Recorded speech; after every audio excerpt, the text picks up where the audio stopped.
Chapter 26. Mrs. Gardner's caution to Elizabeth was punctually and kindly given on the first favorable opportunity of speaking to her alone. After honestly telling her what she thought, she thus went on. "You are too sensible a girl, Lizzie, to fall in love merely because you are warned against it, and therefore I am not afraid of speaking openly. Seriously, I would have you be on your guard. Do not involve yourself or endeavor to involve him in an affection which the want of fortune would make so very imprudent. I have nothing to say against him. He is a most interesting young man, and if he had the fortune he ought to have, I should think you could not do better. But as it is, you must not let your fancy run away with you. You have sense, and we all expect you to use it. Your father would depend on your resolution and good conduct, I am sure. You must not disappoint your father." "My dear aunt, this is being serious indeed." "Yes, and I hope to engage you to be serious likewise." "Well, then, you need not be under any alarm. I will take care of myself, and of Mr. Wickham, too. He shall not be in love with me, if I can prevent it." "Elizabeth, you are not serious now." "I beg your pardon. I will try again. At present I am not in love with Mr. Wickham. No, I certainly am not. But he is, beyond all comparison, the most agreeable man I ever saw. And if he becomes really attached to me, I believe it will be better that he should not. I see the imprudence of it. Oh, that abominable Mr. Darcy! My father's opinion of me does me the greatest honor, and I should be miserable to forfeit it. My father, however, is partial to Mr. Wickham. In short, my dear aunt, I should be very sorry to be the means of making any of you unhappy, but since we see every day that where there is affection, young people are seldom withheld by immediate want of fortune from entering into engagements with each other, how can I promise to be wiser than so many of my fellow creatures if I am tempted? Or how am I even to know that it would be wisdom to resist? All that I can promise you, therefore, is not to be in a hurry. I will not be in a hurry to believe myself his first object. When I am in company with him, I will not be wishing. In short, I will do my best. Perhaps it will be as well if you discourage his coming here so very often. At least, you should not remind your mother of inviting him." "As I did the other day," said Elizabeth with a conscious smile. "Very true. It will be wise in me to refrain from that. But do not imagine that he is always here so often. It is on your account that he has been so frequently invited this week. You know my mother's ideas as to the necessity of constant company for her friends. But really and upon my honor, I will try to do what I think to be the wisest. And now I hope you are satisfied." Her aunt assured her that she was, and Elizabeth, having thanked her for the kindness of her hints, they parted, a wonderful instance of advice being given on such a point without being resented. Mr. Collins returned into Hertfordshire soon after it had been quitted by the Gardners and Jane. But as he took up his abode with the Lucases, his arrival was no great inconvenience to Mrs. Bennet. His marriage was now fast approaching, and she was at length so far resigned as to think it inevitable, and even repeatedly to say, in an ill-natured tone, that she wished they might be happy. Thursday was to be the wedding day, and on Wednesday Miss Lucas paid her farewell visit, and when she rose to take leave, Elizabeth, ashamed of her mother's ungracious and reluctant good wishes, and sincerely affected herself, accompanied her out of the room. As they went downstairs together, Charlotte said, "I shall depend on hearing from you very often, Eliza." "That you certainly shall." "And I have another favor to ask you. Will you come and see me? We shall often meet, I hope, in Hertfordshire. I am not likely to leave Kent for some time. Promise me, therefore, to come to Hunsford." Elizabeth could not refuse, though she foresaw little pleasure in the visit. "My father and Maria are coming to me in March," added Charlotte, "and I hope you will consent to be of the party. Indeed, Eliza, you will be as welcome as either of them." The wedding took place. The bride and bridegroom set off for Kent from the church door, and everybody had as much to say or to hear on the subject as usual. Elizabeth soon heard from her friend, and their correspondence was as regular and frequent as it had ever been. That it should be equally unreserved was impossible. Elizabeth could never address her without feeling that all the comfort of intimacy was over, and though determined not to slacken as a correspondent, it was for the sake of what had been rather than what was.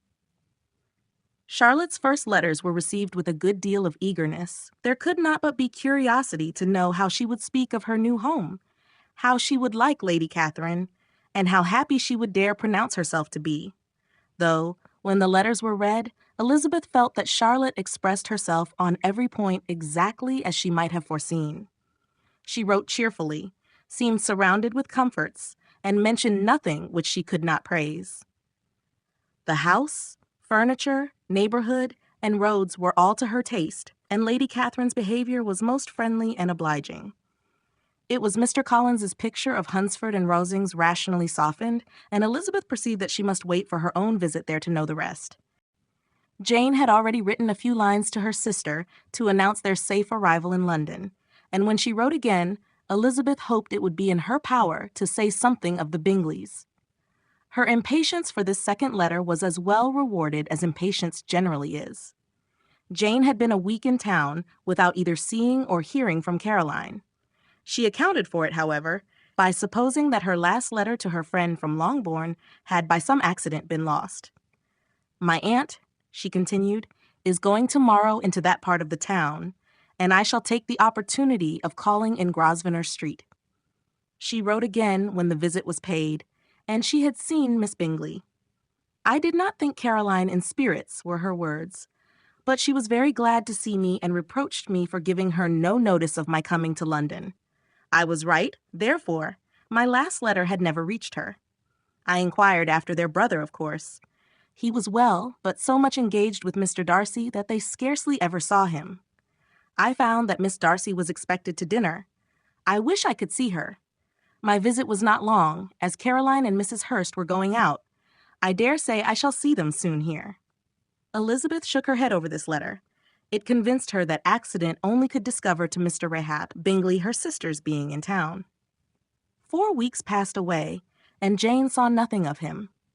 She endeavored to persuade herself that she did not regret it, but she could no longer be blind to Miss Bingley's inattention. After waiting at home every morning for a fortnight and inventing every evening a fresh excuse for her, the visitor did at last appear, but the shortness of her stay and, yet more, the alteration of her manner would allow Jane to deceive herself no longer. The letter which she wrote on this occasion to her sister will prove what she felt. "My dearest Lizzie will, I am sure, be incapable of triumphing in her better judgment at my expense, when I confess myself to have been entirely deceived in Miss Bingley's regard for me. But, my dear sister, though the event has proved you right, do not think me obstinate if I still assert that, considering what her behavior was, my confidence was as natural as your suspicion. I do not at all comprehend her reason for wishing to be intimate with me, but if the same circumstances were to happen again, I am sure I should be deceived again.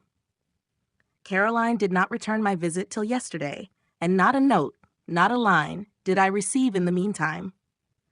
When she did come, it was very evident that she had no pleasure in it. She made a slight formal apology for not calling before, said not a word of wishing to see me again, and was in every respect so altered a creature that when she went away, I was perfectly resolved to continue the acquaintance no longer. I pity, though I cannot help blaming, her. She was very wrong in singling me out as she did. I can safely say that every advance to intimacy began on her side. But I pity her because she must feel that she has been acting wrong, and because I am very sure that anxiety for her brother is the cause of it. I need not explain myself farther, and though we know this anxiety to be quite needless, yet if she feels it, it will easily account for her behavior to me, and so, deservedly dear as he is to his sister, whatever anxiety she must feel on his behalf is natural and amiable. I cannot but wonder, however, at her having any such fears now, because if he had at all cared about me, we must have met long ago. He knows of my being in town, I am certain, from something she said herself, and yet it would seem, by her manner of talking, as if she wanted to persuade herself that he is really partial to Miss Darcy. I cannot understand it. If I were not afraid of judging harshly, I should be almost tempted to say that there is a strong appearance of duplicity in all this, but I will endeavor to banish every painful thought and think only of what will make me happy, your affection and the invariable kindness of my dear uncle and aunt. Let me hear from you very soon. Miss Bingley said something of his never returning to Netherfield again, of giving up the house, but not with any certainty. We had better not mention it. I am extremely glad that you have such pleasant accounts from our friends at Hunsford. Pray go to see them with Sir William and Maria. I am sure you will be very comfortable there. Yours, etc. This letter gave Elizabeth some pain, but her spirits returned as she considered that Jane would no longer be duped by the sister at least. All expectation from the brother was now absolutely over. She would not even wish for a renewal of his attentions. His character sunk on every review of it, and as a punishment for him, as well as a possible advantage to Jane, she seriously hoped he might really soon marry Mr. Darcy's sister, as, by Wickham's account, she would make him abundantly regret what he had thrown away. Mrs. Gardiner, about this time, reminded Elizabeth of her promise concerning that gentleman and required information, and Elizabeth had such to send as might rather give contentment to her aunt than to herself. His apparent partiality had subsided. His attentions were over. He was the admirer of someone else. Elizabeth was watchful enough to see it all, but she could see it and write of it without material pain. Her heart had been but slightly touched, and her vanity was satisfied with believing that she would have been his only choice, had fortune permitted it. The sudden acquisition of £10,000 was the most remarkable charm of the young lady to whom he was now rendering himself agreeable. But Elizabeth, less clear-sighted perhaps in this case than in Charlotte's, did not quarrel with him for his wish of independence. Nothing, on the contrary, could be more natural, and while able to suppose that it cost him a few struggles to relinquish her, she was ready to allow it a wise and desirable measure for both, and could very sincerely wish him happy. All this was acknowledged to Mrs. Gardiner, and after relating the circumstances, she thus went on.